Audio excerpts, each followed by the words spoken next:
Berlatar pada tahun 1919 di kota Birmingham, Inggris, kisah akan berfokus pada seorang gangster bernama Thomas Shelby. Ini parasnya, di mana dia adalah salah satu anggota keluarga Shelby serta anggota dari sebuah geng yang bernama Peaky Blinders. Suatu hari Thomas pergi menemui seorang peramal di mana dia ingin memantra-mantrai kuda hitam miliknya yang akan segera mengikuti lomba di sebuah balapan kuda. Dan inilah Peaky Blinders. Sepulangnya dari si peramal, Thomas pun pulang ke rumah yang di sana nampak terlihat beberapa orang anggota Peaky Blinders yang tengah mendata para peserta judi. Dia adalah John Shelby dan Arthur Shelby, di mana mereka adalah tiga kakak beradik dengan Arthur si sulung, Thomas sebagai pengais yang pertama, John sebagai pengais yang kedua, Nona Ada Shelby sebagai pengais ketiga, serta yang terakhir ada Vin Shelby yang menjadi anak bungsu dari keluarga tersebut. Dengan raut wajah yang cukup kesal, Arthur memanggil Thomas memasuki kantornya, di mana dia langsung menceramahi sang adik atas kecerobohannya yang telah mencurangi pacuan kuda dengan campur tangan seorang dukun.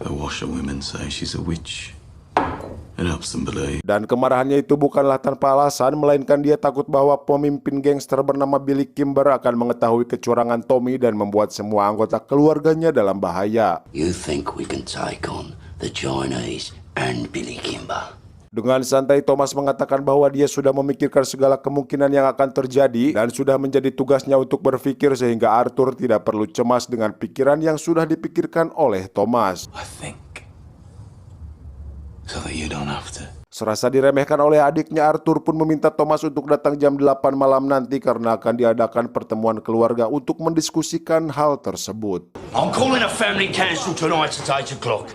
I want all of us there. Dia adalah Chester Campbell, seorang intel yang dikirim ke kota Birmingham untuk menangkap kelompok gangster Peaky Blinders serta kelompok komunis di sana yang dipimpin oleh seorang yang bernama Freddie Thorne.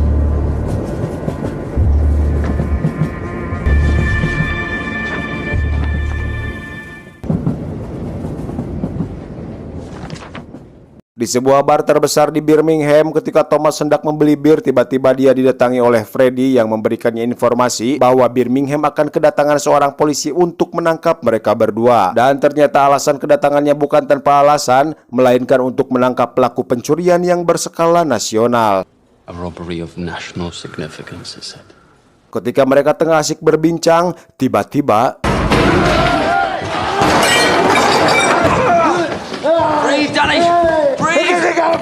ternyata orang itu adalah Danny, di mana dia merupakan orang yang selamat dari perang, namun karena trauma pasca perang, dia pun seringkali menggila karena masih menganggap bahwa dirinya masih berada di medan perang.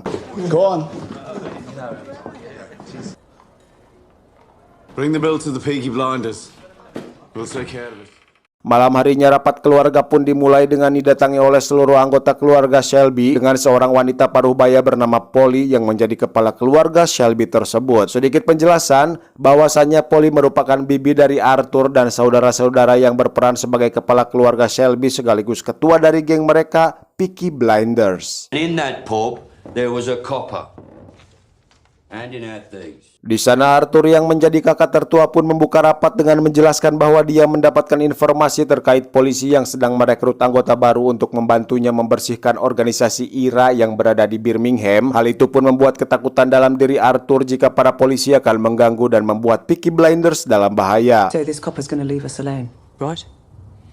Mendengar hal itu, Thomas pun menenangkan kakaknya dan mengatakan bahwa kedatangan polisi hanya untuk mengamankan Ira dan beberapa komunis yang sedang melakukan unjuk rasa di beberapa wilayah di Birmingham yang ada kaitannya dengan revolusi dan penghasutan, sehingga akan besar kemungkinan bahwa para polisi akan mengincar mereka. John juga menambahkan bahwa mereka bukanlah anggota komunis serta bukan juga anggota dari Ira. Mereka juga adalah orang-orang yang berjuang di sisi sang raja sehingga mereka bisa lebih tenang dalam menghadapi kasus ini. You have nothing more to say to this meeting, Thomas?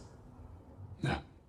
Di tempat lain di tengah jalan kota Birmingham terlihat seorang pastor yang sedang berpidato dengan diikuti Chester yang tengah mengamati keadaan kota Birmingham yang sangat kacau. Selesai dengan urusan keluarganya, Bibi Polly meminta Thomas untuk menemuinya di sebuah gereja karena ingin berbicara dengannya secara rahasia. Hal itu Polly lakukan lantaran dia merasa bahwa Thomas telah menyembunyikan sesuatu darinya serta para saudaranya. Factory without you knowing about it.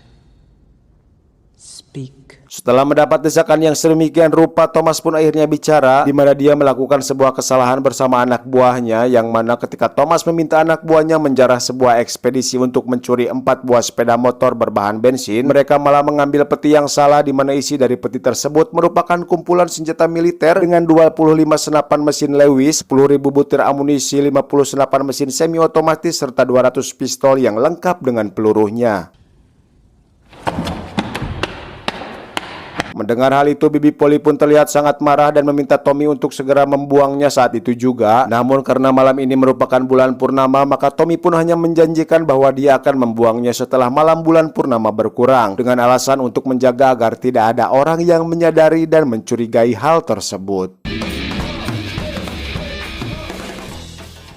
Di malam yang sama, Ada diam-diam pergi menemui Freddy, yang ternyata mereka mempunyai hubungan spesial tanpa sepengetahuan keluarga Shelby. Di sana Ada bercerita bahwa dia sangat khawatir kepada Freddy karena kedatangan seorang polisi baru-baru ini yang hendak membersihkan komunis di Birmingham. I don't want to be always sneaking about. Give me a kiss, Princess Ada.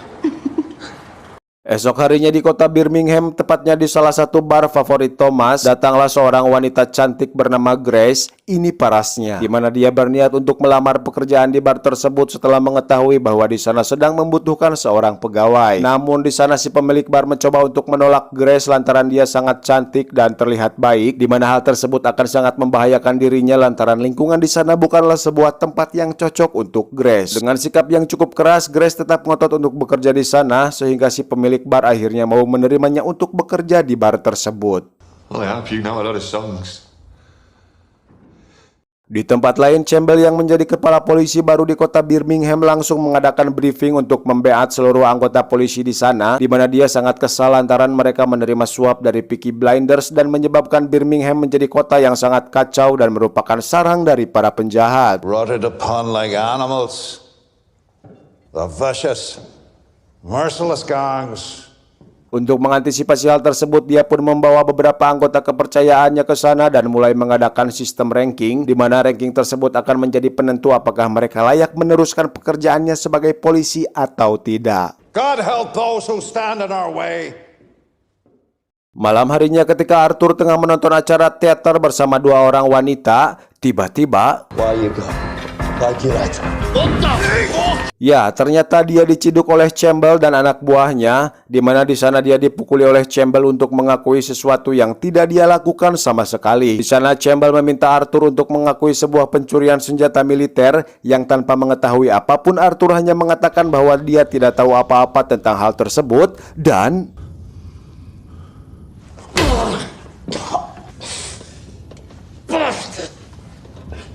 karena merasa bahwa Arthur tidak berbohong, maka Campbell pun meminta agar dia bisa bekerja sama untuk membantunya menemukan orang yang mencuri senjata tersebut. We can help each other. Di hari pertamanya bekerja, Grace pun bertemu dengan Thomas, di mana dia langsung melontarkan kata-kata tak senonoh yang membuatnya cukup kesal. Because if you're not, you're in the wrong place. Setelah mendapatkan pengobatan dari keluarganya, Arthur pun mengutarakan niatnya untuk membantu Campbell dalam menemukan pelaku dari kasus pencurian senjata di Birmingham. Namun hal itu pun harus kandas setelah melihat wajah Thomas yang 100% menunjukkan penolakan untuk membantu polisi dalam kasus tersebut, yang hal itu pun langsung membuat Arthur marah, di mana dia tidak mengetahui bahwa Thomas lah yang menjadi dalang dari pencurian tersebut. What the fuck is wrong with him lately? Karena gangguan insomnia dan sebuah mimpi buruk pasca perang Prancis, Thomas lalu meracik udud sebelum dia tidur, di mana hal tersebut dia lakukan untuk mengurangi beban pikiran dan bisa tidur dengan nyaman. Akan tetapi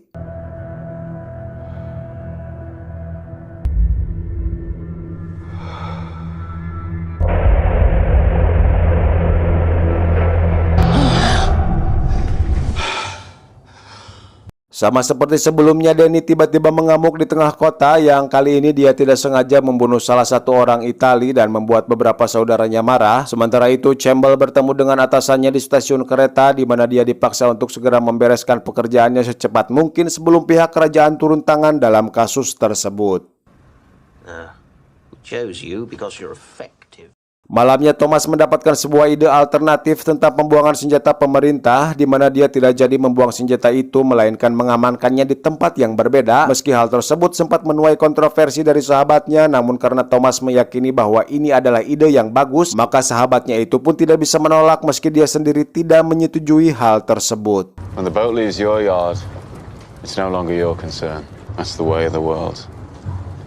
You're going to bring holy hell down on your head. By order of the Peaky Blinders. Siang harinya Campbell pergi ke sebuah museum untuk menemui Grace, yang ternyata Grace merupakan seorang mata-mata di bawah pimpinan Campbell yang dia tugaskan untuk memata-matai kegiatan dari Peaky Blinders. Di sana Grace menjelaskan hasil pengamatannya kepada Campbell bahwa orang yang memimpin keluarga Shelby bukanlah Arthur ataupun Bibi Polly, melainkan orang yang lebih muda yang tiada lain adalah Thomas. Dia juga meyakini bahwa orang yang mencuri senjata tersebut bukanlah para komunis yang lemah, melainkan kelompok IRA dengan Thomas yang ikut tergabung di dalamnya. Mendengar hal itu, Campbell pun meminta agar Grace tidak terlarut dalam masa lalunya yang ternyata ayahnya Grace meninggal lantaran terbunuh di tangan pihak IRA, sehingga dia menggunakan hal tersebut sebagai alasan agar bisa membalaskan kematian sang ayah dengan mengambing hitamkan IRA atas kasus tersebut. Di tempat lain, Thomas membawa Danny ke tempat orang-orang Itali, di mana dia hendak menembak mati Danny tepat di hadapan mereka lantaran dia telah membunuh saudaranya beberapa waktu yang lalu. Hal tersebut dilakukan oleh Thomas lantaran orang-orang Itali mempunyai sebuah hukuman di mana mata dibalas mata dan gigi dibalas gigi, yang dengan begitu maka Danny harus dibunuh tepat di hadapan mereka. I died over there anyway, Tommy. You look after my Rosie and my boys. I suppose I ought to pray now. Setelah Danny mengutarakan permintaan terakhirnya pada Thomas, dia pun menembak mati Danny tepat di hadapan para Itali tersebut, dan setelah melihat Thomas membunuhnya maka mereka pun segera pergi karena hutang di antara mereka telah lunas.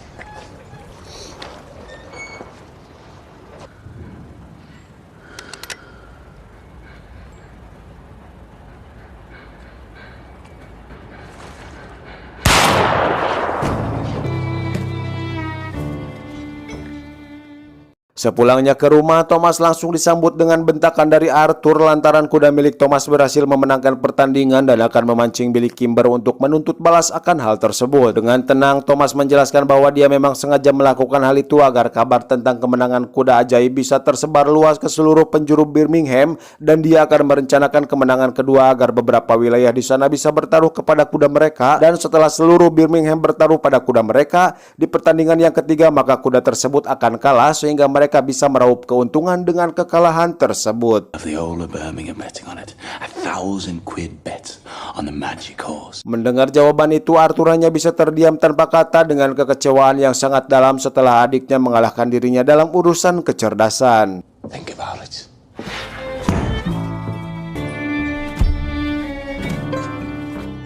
Di akhir film terlihat Danny yang masih hidup, di mana sebenarnya Thomas menembak Danny dengan otak domba, sehingga orang-orang Italia akan percaya bahwa dia benar-benar membunuh Danny. Thomas juga mengirim Danny ke Inggris dan memberinya sebuah pekerjaan di sana karena kini Danny merupakan seorang anggota Peaky Blinders.